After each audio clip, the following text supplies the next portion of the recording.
Okay, hello guys. Today I'll be taking you through a point of sale, Robico's point of sale system. I'll be showing you on how to make sale, how to view sales report, and more. So this is the login page. We put the password here, and then we log in the system. After logging in the system will take us directly to the selling window.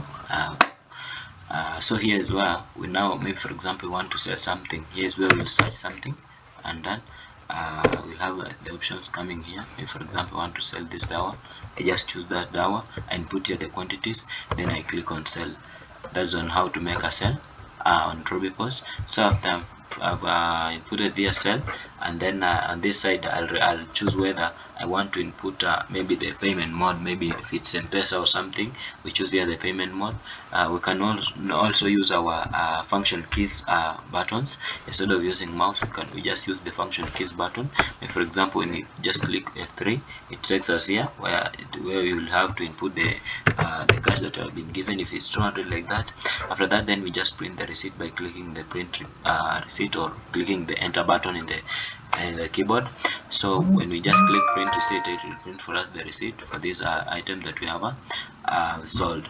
So after selling, it has printed the receipt. So when we want to see maybe something that we have sold, maybe you are a cashier, you want maybe to return or something like that, when we come here to cashier sales, we have the cashier sales button here. When you open the cashier sales, it will show us the receipt that we have sold here. For example, this is receipt number 95. We sold item worth 200 shillings. When you click view, it will show us what we sold. We sold dower. Maybe for example, if you want to return this dower, we can just click here the return button.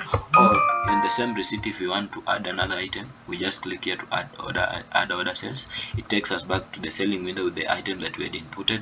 Then we just add another thing. Maybe for example, dower. Then we have the delivery, and then like that one, and then you click sell. On a sell, it will add the delivery also fee in the receipt, and then we also then again print the receipt. So that's how we make sales in Robico's like that. So after that, we have the after we've made a sale, we've seen what we sold, like that. When you just open the cashier sales, we have this detailed report. Maybe for example, the cashiers in the evening, they want to see the report. When you just open the cashier sales and they click this detailed report, and then you click view. Maybe for example we just want to view for today, it will show us all the things here that we sold. Maybe for example dower, how many dowers have we sold, like that, how much is it, and it gives us the total amount here. Maybe for example it is giving us the FGB that has been sold. They have been sold 12. So these are detailed report on some on the cashier sales. If cashier want to see the money at hand that they should have, this is the total amount, and these are total items that they have sold. So after that, maybe for example we've sold things and maybe we want to add another thing. We have the purchases module. When you open the purchases module, this is where we restock the items. Maybe for example we want to restock the dower, we just come here to add a new purchase, and when we click a customer, maybe for example our supplier is this, we just select the supplier, then we click on the next button. When I click on the next button, it will take us to this page where we'll put the items that we are selling. For example dower, let me just sell dower. It will bring me dower. Maybe how many have I bought? Maybe I bought 10 of them. Then I just click I'll enter the buying price on. It will automatically, system will automatically pick the current buying price that it has. So when you click enter, it will pick the price, the buying price, which is 100. But maybe if the price has changed, you can also change from here. Maybe for example today we bought this thing at 120, and then we just click enter button and then update this thing. That means it will bring us a different price from the other one. So that's on how to do a purchase. After I've just completed inputting everything, we just click here to complete and close. If we want to print or something like that, it will be added here on this top of this. So we have this invoice from this supplier called General 2, invoice number 192. We bought one item totaling to this amount, but we've not paid this supplier. If you want to pay this supplier, we have a button called payment here. We just click the payment button. We want to see the right now when we go to our data, we have the creditors up here. When you open the creditors, we'll have to see our this General 2. We also have the some amount to pay him. So we have a General 2 here, but right now it's showing me a lot of data because of what have been done earlier. So when you just come here and we make payment for, maybe for example for this invoice, we just say make payment. I want to make payment like that. We select the bank that has paid me. For example, it's this DTB, and the payment amount, how much are we paying? The original amount is 120. If it's 120 the whole amount, you just select one, you just say 120. If it was paid by maybe M-Pesa or something like that that has a reference code, you input here the reference code and then you say make payment. That means okay, just to pick the correct date and time. So let me just redo that one. Maybe for example, just say make payment and then select bank, maybe that one, amount to pay 120, like that. Then we just make payment. After we made the payment, right now on this invoice we have this was the total amount when this one is paid, so we don't have the balance for this supply on this invoice, so this invoice has been paid, like that. So that's on how to make a purchase. After making a purchase, maybe you have another one like expenses. Maybe for example we've had expenses for the day. When you open the expenses module, it will bring us to this page. Right now we have some expenses that have been that have been input, so we just click on adding a new expense. You just say post expense. It will open for us this page where we just select the bank that has paid. Maybe for example we've paid with the DTB, the person in charge of that who approved, and then maybe for example we just input a general description here. Maybe for example daily expenses, like that. We just select, then we just click on post this expense. After clicking on post this expense, it will activate for us this button down here. See as well, now we'll select the expense account. Maybe for example we paid transport, we have transport, and then we say description transport or fairing of goods. Maybe let me just use this one as an example, selling of goods, and then I input here the amount. Maybe it was 250, and then I click on post an expense. It will post to that one. Maybe for example we have another one. Maybe for example meals. We bought meals in our shop, and maybe I say I bought lunch. Lunch worth how much? Maybe for example 250 also, and then I post that expense too. So we'll have these two expenses. After I inputted all the expenses, it will show me the total amount here. Then I just click complete and close. If I close, that means it will show me here. It will add here above here the expense that we've inputted today from this DTB bank, like that. If you want to see what we spend, we'll just click on view button, and then it will show us here. We had an expense on meal, which was lunch, and then also on transport, which was a bearing of goods, maybe from somewhere, and like that. But apart from that, maybe for example want to see an expense for the whole month, just come here to search for item expenses. Maybe we input the date, from which date from to now, then we just click on view. It will show us all the expenses. Like for this case, I've just viewed the expense for today. That is bringing me the two expenses. It's bringing me like this. So like for example transport has been posted today so many times, so that means that's why it's bringing us this like that. And then if you want, we don't want to group them. Maybe we want to see transport for what and what and what, we'll just come here. Maybe for example for search for item expenses, group items, you just say no, and then we view.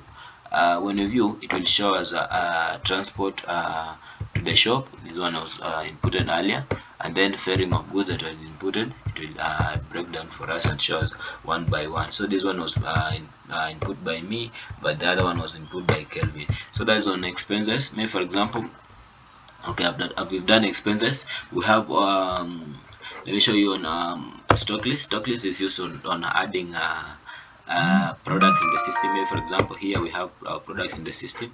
For example, we have these tiles. This is this is a category, the product name, and then the buying price and the selling price. If you have a wholesale price, also will be there. The system will calculate for you the price margin for both retail price and the wholesale price, and the quantity that are available right now, and the branch that the item is from. So just want to add another item, just click on add product, input the code. For example, if you are scanning the codes, you just scan the code there, or input the manual one, and then you input the name. For example gum brown, like that, and then the short name. For example, for the people who have how do you call it, the barcode printers, or the tags, who prints the tags, the names that you want to be printed on the tags. Then we select the category that of which the product belongs to, then the supplier, with the buying price, selling price, whether the wholesale price if you have, and then after that we specify the reorder level. Maybe for example we want this product after it has gone below 5, the system to notify us, so it will just input here the 5, and then to also remind us that if they are below 5, how many are we supposed to order again. So that means it will help you to control your stock and not go out of stock. Then you click on add product. When you click on add product, the item will be here like that. So that's on how adding a product like that. If for example you want to add the stock, maybe for example this is 111 stock, we have here button for stock. We just enter here, maybe for example you're adding 10 of them. When we add 10 and then we say update the stock, the system will update the stock. Initially they were 101, we've added 10, they're now 111. That's on how to add stock manually. But apart from purchasing, when you do purchases, the stock will be adjusted automatically in the stock list. And then after that we now have the reports. When you open the manage report, this is where we view all the reports. We have the view sales report, this one, the general one that will show us even the this is the sample of the report. Will show us the item we sold. Maybe for example I have this, it was a retail sale, and then there's the buying price like that, the profit that we've gotten into that, like that. So that's one of the reports on manage report. Apart from that report, we have so many reports here. Maybe for example sales per product and the movement. We want just to see one product, how we've been selling it, it will show us here, and the movement that we've been adding and subtracting them and selling them. And then sales per product category. Maybe for example we have different categories, like here we saw the tires one and the general one, so we just want to view from one category. It will show us from here. Sales per person, maybe for example we have 2 cashiers, we just want to see one cashier how much he has sold or something like that, or different waiters, you want to see this one how much he has sold and the other compared from the other one. Maybe for example for the sales that were returned, we also have the report to show us the sales that were returned. The suspended sales, these ones are the ones that were being sold and then they were cancelled. You will also see that report. Fast and slow moving goods, we want to see the products that are moving fast or moving slow. The system is able to generate for us that report. Apart from that, we have this other side of some summary report. The summary report, this one shows us only the total monies.